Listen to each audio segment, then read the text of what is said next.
ఇగో ఈ పేపర్ను కూడా జర ప్రజలు చూడండి.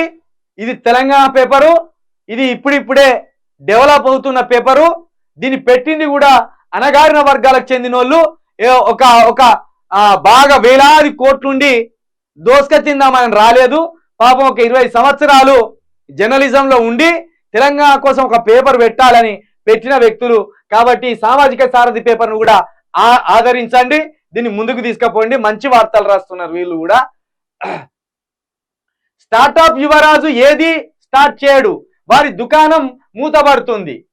వాళ్ళు ఏది స్టార్ట్ చేయరు, మీరు ఉన్నాయన్ని మూతబడేయరు. మీరు ఉన్నాయంతా ఆగం చేసుకుంటూ పోర్రి మోడీ గారు. ఈసారి స్టార్టప్ యువరాజు అంటే రాహుల్ గాంధీ అట. రాహుల్ గాంధీ ఏది స్టార్ట్ చేయడు, వారి దుకాణం మూతబడుతోంది.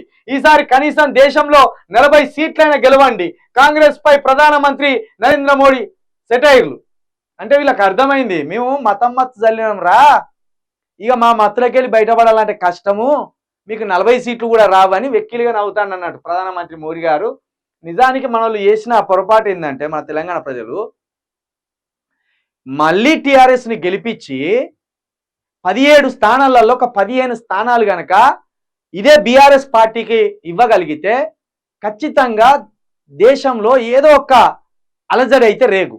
మూడో ప్రత్యామ్నాయంగా కేసీఆర్ ఏమైనా చక్రం తిప్పే అవకాశం ఉంది. ఎందుకంటే కేసీఆర్కున్న అనుభవము, కేసీఆర్కున్న విజను, ఆయనకున్న పరిచయాలతోటి మొన్న మహారాష్ట్రలో దగ్గర దగ్గర 40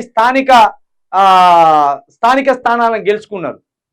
40 మంది సర్పంచ్లు అక్కడ గెలిచిండ్రు, ఎంపీటీసీలు కూడా గెలిచిండ్రు అక్కడ.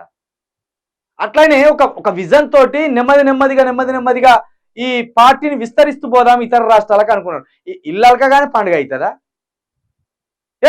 కేసీఆర్ థర్డ్ ఫ్రంట్ అంటే ఏది, ఈ ఫ్రంట్ అంటే ఏది అంటే అంతా ఏంది రాజకీయం అంటే ఇట్లా వేయగానే ప్యాకడ పత్తాలు అవి అని కలిసేదానికి. అదొక ఆలోచన, అదొక విజన్ రాజకీయం అనేది.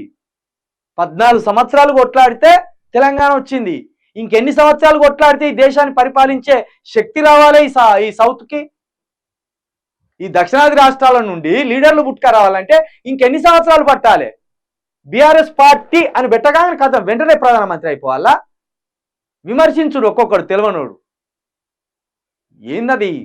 చాలా పెద్ద ప్రయాణం ఉంటుంది దానికి. అనవసరంగా బొక్కబోర్ల పడ్డాం మనం.